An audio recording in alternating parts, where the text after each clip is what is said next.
economy lately is that the strong economy that we're seeing is just a continuation of recent trends. And, since we're the nerds at the White House, we decided that this is a testable hypothesis. And so that what we can do is we can go out and we can estimate recent trends, that is trends that ran in the economy up to the point of the last election, and then compare the latest data to the recent trends. In most cases, by the way, the estimates of the trends that we present to you here are very statistically significant, as are the deviations from the trend. And so now I'm going to, as I always do, show you a few slides. Could I have the next slide, please? That's the first slide again. There we go. So the first slide that we're looking at is small business optimism. And this is basically, for parallel construction, you're going to see that each of the slides we go through is going to look a lot like this.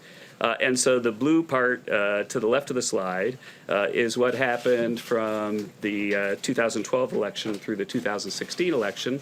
And the dotted blue line is the trend that President Trump inherited from the previous president.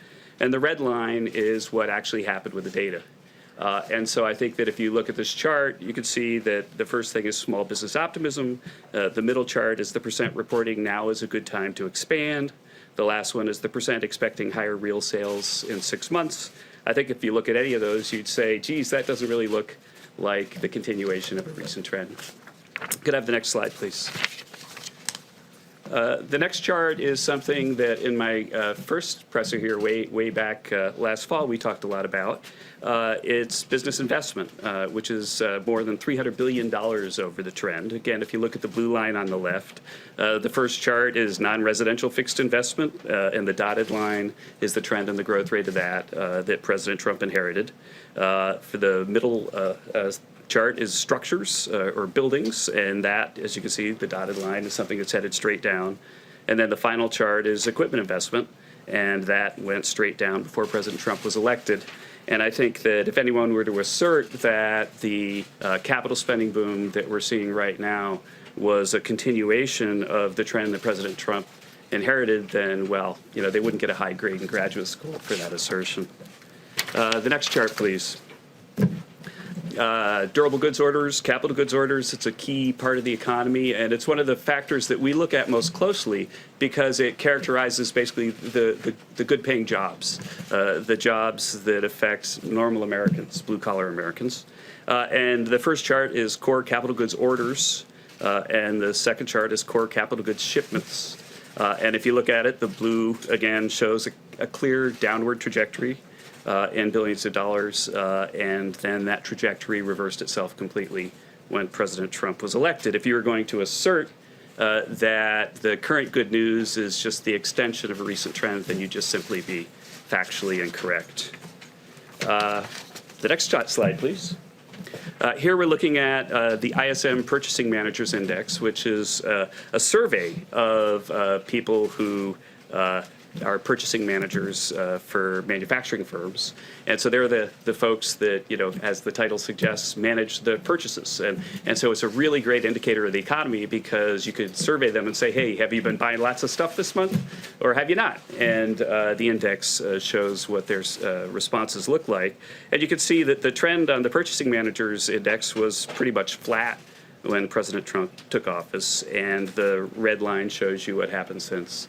That there's a clear inflection right at the election and a clear break trend. Let's turn to the next one, please. Now, one of the things that I can remember at the American Enterprise Institute talking a lot about before I came in here was the fact that entrepreneurship in America was falling off. And one of the ways we can measure entrepreneurship is that if you start a new business, then you have to apply for an ID number, tax ID number for your business. And so in this chart, we've plotted the EIN applications for new businesses. And if you look at the blue line, they were heading up because we were in a recovery, but there's a clear upward trajectory way above the trend at the end. And Sarah, like John Roberts, is a calculus geek, and so she looked at that one and said, geez, that looks like a very strong second derivative to me. And then I said, I didn't know you did calculus, and she said, I like calculus better than talking to these guys. The next chart is prime age workers re-entering the labor force. And again, if you look at the trend, one of the things people said when we put out our growth forecast that said that we'd have 3% growth was we said that President Trump's policies are going to bring factories back to the U.S., give you the capital spending boom that you saw in the previous chart, and that was going to bring people back into the labor force at precisely the right time. Once again, you can see that there's a clear break in the trend. And so if you see a break of the trend in the capital spending, the new plant formation that gives blue-collar workers their jobs, go to the next slide, please, then maybe we see a break of the trend in blue-collar workers' employment as well. And so this is employment for people in goods-producing industries. If you look again at the blue part on the left, you can see that there's a clear downward trend going on in the growth rate of that for President Obama, and then a clear inflection timed almost precisely once again at the election. And the notion, again, that somebody might defensively attempt to assert that this is a continuation of the trend is almost laughable if you look at this chart and look at the rest of them. Now, somebody might say, if you're showing a bunch of charts, well, geez, maybe it depends on when you estimate the trend. And I'm sure that if you went back and began your estimate of the trend at the Civil War and then thought about, well, what trend do we get then? Well, then maybe we're not, we get a different answer from what we see. But another way to sort of test whether the data that I just showed you is a fair representation of what a trend looked like when President Trump was elected is just to compare it to what nonpartisan bodies were saying. So I could have a look at my final chart here. I know. Gosh, I heard this sigh of relief when I said final chart. Yeah. So if you look at the final chart, you'll see that the black line is in June of 2017, what the CBO, a Congressional Budget Office, a nonpartisan agency that has a job really of looking at recent trends and projecting it, what they said would happen to capital spending back in 2017. The blue line is what they said in April 2018, and the red line is what's actually happened.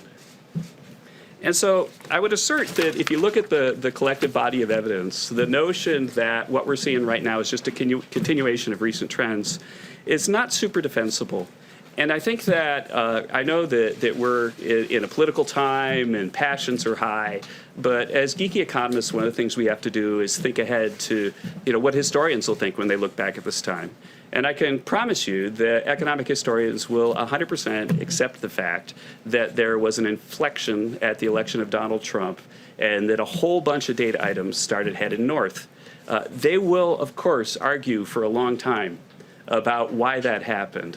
But my final thought for you is just this, that when they do that, and when you watch people do that in the media going forward with op-eds and so on, that you should watch out for ex post theorizing. As an economist, one of the things I most care about is an ex-ante theory, something that happens before, and then let's watch the data and then see if it agrees with the theory. That's how you test a theory. You might recall that I came back here last fall, and I told you that if we had the tax cuts that President Trump advised that he pursued, if we passed them, then there'd be a boom in capital spending this year.